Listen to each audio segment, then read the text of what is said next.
Hello students, good evening everyone. तो last time मैंने आपको एक्सरसाइज के 2 क्वेश्चन करवाए थे, ठीक है। आई होप आपको बहुत अच्छी तरह समझ में आए होंगे, ठीक है। तो आज हम बढ़ते हैं एसी की तरफ, ठीक है। एसी, ठीक है। तो थोड़ा सा इंट्रोडक्शन उस टाइम हो ही गया था पूरा, ठीक है। लेकिन मैं आपको बताता हूँ कि एसी होता किस तरह का है, ठीक है। तो आपने थोड़े दिन पहले एक टर्म की थी एसी जनरेटर, ठीक है।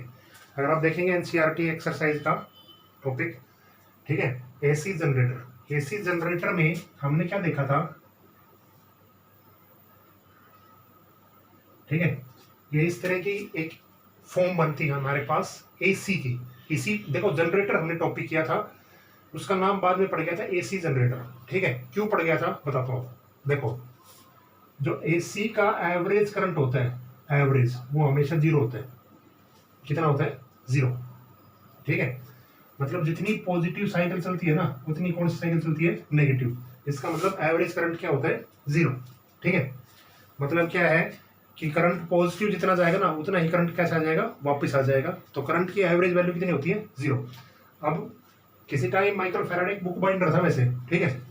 तो किसी टाइम यूनिवर्सिटी के प्रेसिडेंट, यूनिवर्सिटी के मतलब वीसी होते हैं, उन्होंने पूछा उनसे, जब ये डिस्कवरी चल रही थी, तो जब ये करंट की एवरेज वैल्यू जीरो है, मतलब करंट ऐसे जाएगा और वापस आ जाएगा, तो ये घर कब रुकेगा? किसी ने उनसे ये पूछा कि घर कब रुकेगा, ठीक है। तो ऐसे बहुत तरह के टॉपिक हुए बाद में, लेकिन अब हम पढ़ते हैं एसी, क्योंकि एसी ही चल रही है, ठीक है। तो इसकी इक्वेशन हमने वहां पढ़ी थी। क्या पढ़ी थी बताइए आप?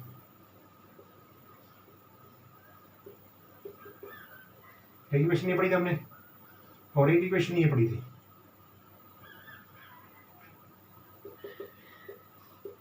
इसको भी मैं एम से ले रहा हूं, ठीक है। ये पढ़ी हमने इक्वेशन, आप देखना उसमें, ठीक है।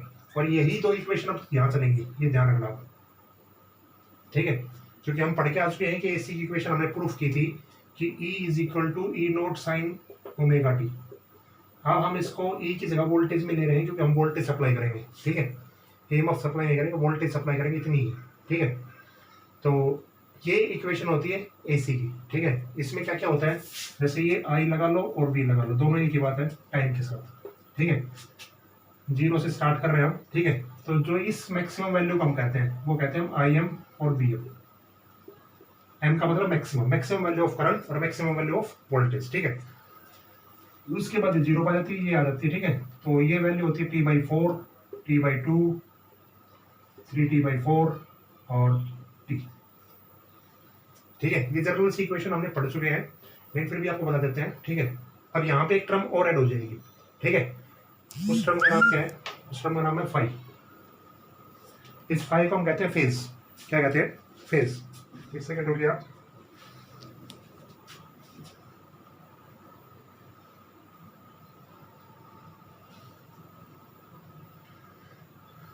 ओके, ठीक है। इस फाई को हम क्या कहते हैं? फेज। अब फेज का मतलब यहाँ पे क्या होता है? यहाँ पे बेसिकली फेज का मतलब देखेंगे, आगे चल के देखेंगे, अभी नहीं देखेंगे, कि ये फेज, जैसे वोल्टेज जो हम दे रहे हैं उससे करंट पे क्या चेंजमेंट पड़ा, करंट का फेज चेंज हुआ या नहीं, या वो हमेशा इतना ही रहा, ठीक है। वो चेंजमेंट हम देखना चाहेंगे, ठीक है। तो अपने इंडिया के अंदर जो फ्रीक्वेंसी आती है वो हमेशा होती है 50 हर्ट्ज की। अपने इंडिया के अंदर जो एसी आती है ना, एसी, और उसकी जो फ्रीक्वेंसी आती है वो कितनी होती है? 50 हर्ट्ज की, ठीक है। और उसका टाइम पीरियड होता है 1/50 हर्ट्ज। टाइम पीरियड क्या होता है? 1/फ्रीक्वेंसी, ठीक है। अगर इसको मिली सेकेंड में कन्वर्ट करना चाहे तो 20 मिली सेकेंड में एक साइकिल कंप्लीट हो जाती है, ठीक है। मतलब 20 मिली सेकेंड के अंदर, हर 20 मिली सेकेंड के अंदर ये एक साइकिल इस तरह कंप्लीट हो जाएगी, ठीक है। क्लियर ये चीजें, ठीक है। तो बस इसमें इतना ही याद आपको रखना है। जो इसी टॉपिक की शुरुआत होती है, ठीक है, वो देखिए आप क्या है। जो स्टार्टिंग टॉपिक, सबसे पहला टॉपिक जो है वो देखिए, ठीक है। अच्छा, इसमें किसी बुक में ये भी ऐड कर रखा होगा, कोई पुरानी बुक होगी प्रदीप की वगैरह की, ठीक है, जिसमें डीसी के बारे में भी यूज कर रखा होगा। लेकिन डीसी अपने सिलेबस के अंदर ना पहले था ना अब है, ठीक है। लेकिन फिर भी कभी क्लासेस लगेगी ना, तो आपको डीसी के बारे में जरूर बताएंगे, ठीक है। क्योंकि डीसी का इतना यूज तो होता नहीं है, क्योंकि अब एसी चलता है, तो एसी के इक्वेशन बेसिकली होते हैं। तो कभी क्लासेस लगेगी तो आपको टाइम लगेगा, तो डीसी के बारे में और बताएंगे। डीसी के बारे में भी बहुत इंटरेस्टिंग सी कहानी सी है, ठीक है, और अच्छे एक्सप्रेशन से हैं, ठीक है। तो सबसे पहले जो हम पढ़ेंगे आज की क्लास में, this is average value of AC, जिसको हम कहते हैं मीन वैल्यू। देखिए, समझने की कोशिश कीजिए आप धीरे धीरे, ठीक है। पहले मैं स्टेटमेंट में चलता हूँ, फिर इसके एक्सप्रेशन में चलेंगे। लिखनी आपको खुद ही है, लेकिन मैं बता देता हूँ, काफ़ी बार स्टेटमेंट में दिक्कत आती है काफ़ी बार लोगों को। ये कोई कंडक्टर है, ठीक है, इसमें कोई आपने करंट फ्लो किया, ठीक है। तो अभी अभी हमने बताया था कि AC की एवरेज वैल्यू क्या होती है, 0। मतलब क्या है, आपने कोई बीच में क्रॉस सेक्शन एरिया माना, तो जितना चार्ज यहाँ से फ्लो करेगा वापस उतना ही चार्ज यहाँ पे क्या करेगा, आएगा। मतलब क्या है, आपने 11th क्लास में कभी डिस्प्लेसमेंट पढ़ा है? देखो डिस्प्लेसमेंट क्या था, अगर मैं इस एंड से उस एंड तक जा रहा हूँ और उस एंड से फिर वापस यहाँ तक आ रहा हूँ, तो डिस्प्लेसमेंट कितना होता है टोटल? 0। कितना होता है? 0। इसका मतलब यहाँ पे टोटल चार्ज भी कितना होगा? 0, ठीक है। वहाँ पे डिस्प्लेसमेंट 0 होता था, एवरेज वेलोसिटी क्या होती थी? 0। तो यहाँ पे एवरेज करंट भी कितना रहेगा? 0। क्लियर ये चीजें, ठीक है। तो इसको हम कैलकुलेट कैसे करें? एवरेज करंट जब 0 ही आ गया हमारे पास, तो एवरेज वैल्यू किस तरह निकालें हम? तो एवरेज वैल्यू निकालने का तरीका आप देखो क्या है। हम चलेंगे यहाँ से 0 से, ठीक है, और कहाँ तक निकालने की कोशिश करेंगे? T/2 तक। मतलब अगर कैपिटल T तक हम निकालने की कोशिश करते हैं वापस, मतलब यहाँ से यहाँ तक और यहाँ से यहाँ तक, तो टोटल करंट कितना हो जाता है? 0। लेकिन हम क्या चेक करना चाहेंगे? हम चेक ये करना चाहेंगे कि यहाँ से यहाँ तक जब चले ना हम, तो हमारे पास कितनी एवरेज वैल्यू आई, ठीक है। उसके बाद तो हम क्या लिख देंगे कि यहाँ 0 से T/2 तक साइकिल जितनी एवरेज वैल्यू है ना, उसका नेगेटिव वैल्यू वापस आएगी। बस यही इस एवरेज वैल्यू ऑफ AC की डेफिनेशन है। क्लियर हो गया ये चीज या नहीं, आप बताइए। अच्छी तरह समझ में आ गया, कोई दिक्कत नहीं होगी, ठीक है, ओके, ठीक है ना, ओके।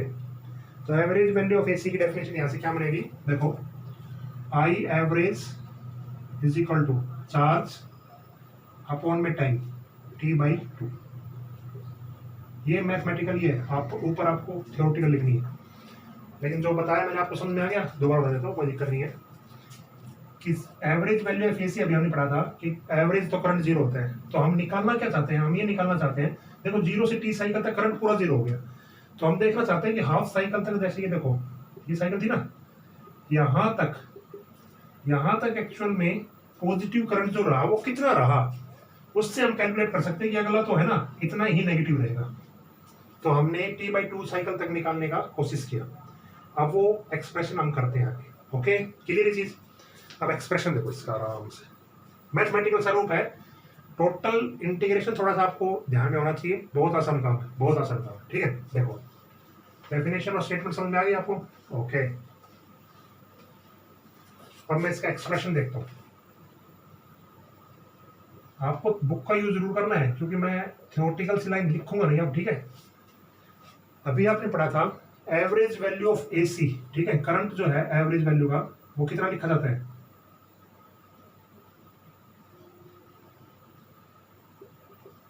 ये मतलब मैं M इसलिए यूज कर रहा हूं क्योंकि NCERT में M का यूज कर रखा है, ठीक है। आप यहाँ पे नोट का यूज भी कर सकते हैं, जैसे आपने ये पढ़ा था ना I नोट, ये भी चल जाए, कोई दिक्कत नहीं है, ठीक है। जैसे बुक में यही होगा, आप देख लेना, लेकिन मैं यहाँ यूज कर रहा हूँ IM, क्योंकि हमें आगे पढ़ते वक्त IM और VM का यूज करना पड़ेगा। तो आप भी IM लगाना स्टार्ट कर दीजिए, ठीक है, ओके। अब देखिए, अभी हमने पढ़ा था कि चार्ज फ्लो जो करेगा, चार्ज फ्लो किसी टाइम पे, ऐसा लिखना मत है आप कभी ऐसा सोचो कि आप बिल्कुल सेम टू सेम मेरी तरह उतारे, आपको एक प्रॉपर वे से लिखना जरूर है भाई। बुक में टॉपिक बहुत अच्छा दे रखा है, आप इसको आराम से उतार लेना, लेकिन पूरा मैं समझा रहा हूँ आपको जो जो चीजें हैं। जो स्मॉल चार्ज फ्लो किया होगा T/2 तक, वो कितना किया होगा? इतना किया होगा भाई। करंट की अगर फॉर्म देखो, ठीक है, तो डी क्यू अपॉन dt होता है, ठीक है, तो यहाँ से डी क्यू की वैल्यू टोटल चार्ज जो फ्लो किया होगा स्मॉल चार्ज वो कितना किया होगा आई डी टी। इसको मैं ऐसा लिखता हूँ I am sign omega T और डी टी। बताइए आई की जगह हमने वो इक्वेशन रख दी, ठीक है। अब ये स्मॉल चार्ज है, इसको हम क्या कर देंगे टोटल में कन्वर्ट करने के लिए हम क्या कर देंगे इसको इंटीग्रेट। इंटीग्रेट करने का तरीका देखो डी क्यू, ठीक है। आगे देखिए आप I am sign omega T D T. Limit zero initial था, हम देखना कहां तक चाहते हैं t/2 तक। कहां तक देखना चाहते हैं t/2 तक। क्लियर ये चीज है ना, कोई दिक्कत है इसमें? कोई दिक्कत नहीं है। आगे देखिए आप इसको सोल्व कीजिए। ये तो टोटल कितना हो गया देखो, अब यहां से मैं लाइन लगा के चलता हूँ एक। डी क्यू कितना हो गया Q, okay. I am constant और साइन ओमेगा टी का डिफरेंस इंटीग्रेशन क्या होता है माइनस कोस ओमेगा टी और अपॉन में ओमेगा। पता चल गया ये किस तरह की है हमने। जिसको नहीं पता चले वो मेरे से पूछ लेना, कोई दिक्कत नहीं, ठीक है। साइन 2x का होता है साइन कोस 2x अपॉन में 2 माइनस, ठीक है। अब इस लिमिट को आप पुट कीजिए 0 से t/2 है, ठीक है। देखो आई एम माइनस का हमने आगे ले लिया ओमेगा, अंदर देखो आप कोस ओमेगा टी। एक बार आप ओमेगा टी टी की जगह कितना रखेंगे t/2 और minus cos omega T T की जगह कितना रखेंगे 0, तो टोटल टर्म 0 हो जाएगी। बताइए क्लियर हुआ या नहीं? अब आगे देखो आप minus I M omega cos omega की वैल्यू कितनी होती है 2 पाई अपॉन में टी। पढ़ा है कि नहीं आपने? ये बताइए, बताइए पढ़ा है कि नहीं आपने?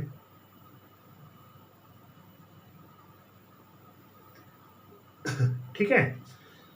आगे देखिए आप माइनस कोस 0 कितनी होती है -1, तो 2 से 2 कैंसिल, टी से टी कैंसिल, तो रिजल्ट देखो एक्चुअल में कितना बचा Q is equal to minus I M upon में omega.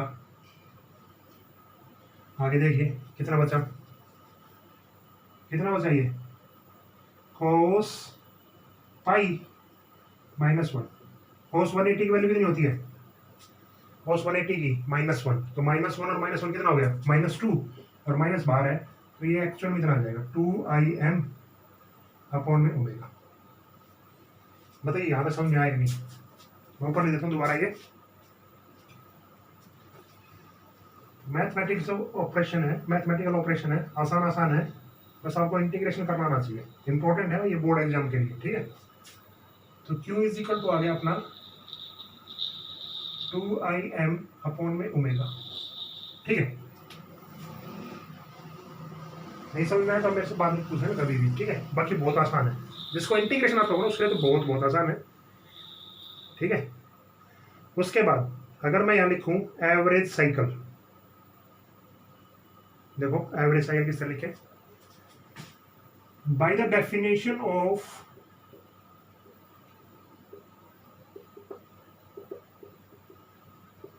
Average value of AC.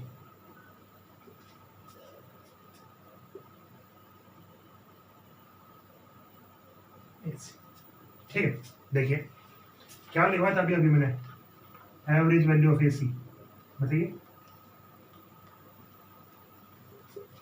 Average value of AC Q upon में t/2, ठीक है। तो क्यू की वैल्यू रखो आप 2im अपॉन में ओमेगा t/2। ये ऊपर चला गया 4im हो गया अपॉन में ओमेगा की वैल्यू कितनी होती है 2 पाई अपॉन में टी, टी से टी कैंसिल हो गया, ठीक है। तो कितना बच गया आप ये देखिएगा 2 से 2 कैंसिल हो गया, 2 से 4 कैंसिल हो गया, 2im अपॉन में पाई।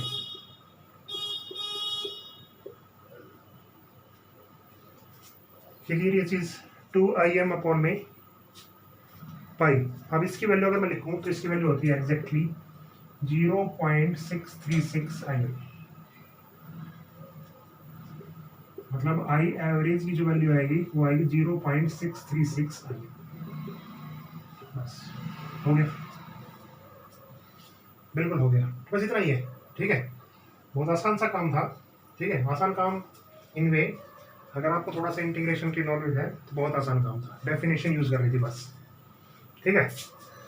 अब ये थी पॉजिटिव हाफ साइकिल के लिए। अगर मैं लिखूं नेगेटिव हाफ साइकिल के लिए तो कितना हो जाएगा, माइनस, ठीक है। इसी तरह आप वोल्टेज निकालेंगे तो वोल्टेज भी ये आएगी V 0.636 VM। एक काम कोई भी करेगा, वोल्टेज या अल्टरनेटिव करंट, ठीक है ना, समझ गए? ओके, तो बस इतना ही करना है इसमें, average value of AC। NCERT book में अगर आप देखेंगे तो ये टॉपिक सिर्फ लाइन में लिख रखा है, इतनी वैल्यू होती है एक लाइन में, सिंगल लाइन में, लेकिन हमें प्रूफ करना आना चाहिए, ये सिलेबस के अंदर भी है, ठीक है। मतलब जो एनसीईआरटी के अंदर वो तो है ही है, क्लियर ये चीज़। अब इस पर छोटा सा क्वेश्चन और देख लेते हैं। ये एक कि मान लेते हैं कोई, मतलब ये हर टॉपिक के साथ एक क्वेश्चन तो आप कर लिया करें ताकि आपको पता रहे।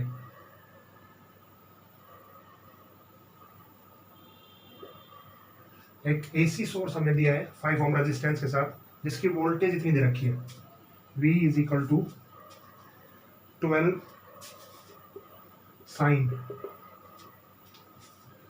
250 पाई थी, ठीक है। ये थोड़ा सा कंपटीशन टाइप का क्वेश्चन है, लेकिन है आसान, मतलब वैसे, मतलब इसका जर्नल सा क्वेश्चन है, ठीक है। इसमें आपको निकालना है V, एवरेज ऑफ V, मतलब ये तक वोल्टेज सप्लाई की है, आपको इसकी एवरेज निकालनी है। एक तो निकालनी है आपको 0 to T/2, और एक निकालना आपको ओवर ए लार्ज पीरियड, ठीक है, ओवर ए लार्ज पीरियड। किस तरह हम निकालें इसको, देखो बहुत आसान काम है। अगर पहला का सॉल्यूशन में देखो 0 से T/2, क्या किया था हमने, अभी तक हमने क्या किया था, एवरेज वैल्यू में कितना निकाला था, 0 से T/2 के लिए निकाला था ना, बस वही रख दो। क्या रिजल्ट था, V average is equal to कितना था, बताइए, 0.636 VM, 0.636 VM। कितनी है VM की वैल्यू यहाँ पर बताइए मुझे, इक्वेशन में देख बताइए आप, 12। भाई ये इक्वेशन किसकी फॉर्म है, V is equal to VM sine omega t, ठीक है। तो यहां से आप करेंगे तो ये आ जाएगा 7.6 के आसपास वोल्ट, क्लियर ये चीज। दूसरा इसलिए लिखा है मैंने ताकि आपको पता रहे, अगर कहीं भी क्वेश्चन में ऐसा पूछ लिया जाए ओवर ए लार्ज पीरियड, ठीक है, तो इसका मतलब लार्ज पीरियड के बाद ना वो साइकिल कंप्लीट ही होनी है, ठीक है। उस केस में एवरेज वैल्यू कितनी आएगी, 0। कितनी आएगी, 0, समझ गए ना। मतलब क्या है, अगर आप, मतलब अगर मैं यहाँ पे ले लेता ना ओवर ए कंप्लीट साइकिल, तो उसका मतलब 0 था ही, लेकिन अगर ये भी आ जाए ना कहीं ओवर ए लार्ज पीरियड, उसका मतलब क्या है, उसका मतलब भी उसकी साइकिल कंप्लीट हो गई है। आपको अच्छी तरह समझ में आ गया टॉपिक है, कोई दिक्कत नहीं होगी, ठीक है। ओके, धीरे धीरे आप पढ़ते रहिए, आपको बहुत मजा आएगा, ठीक है। उसके लिए आपको मेहनत तो करनी पड़ेगी, डिस्ट्रैक्शन मत लेके आइए, क्योंकि यही साल आपकी पढ़ने की है। उसके बाद आपको कोई कहेगा नहीं पढ़ने के लिए, आप पढ़ो सही मत पढ़ो, आप कैसे भी फिरो, कैसे भी घूमो, आपकी लाइफ है, आप कैसे भी इंजॉय करो, ठीक है। हमारा मोटिव यही है केवल कि आप इस साल कुछ अच्छी बातें सीख के जाएं और लाइफ में कुछ अच्छा करें, तो हमें भी अच्छा लगेगा कि भाई हमने जो पढ़ाया था कहीं ना कहीं तुम्हारे काम आया, या किसी भी टीचर ने जो तुम्हें पढ़ाया था वो कहीं ना कहीं काम आया, ठीक है। Okay students, good night and take care.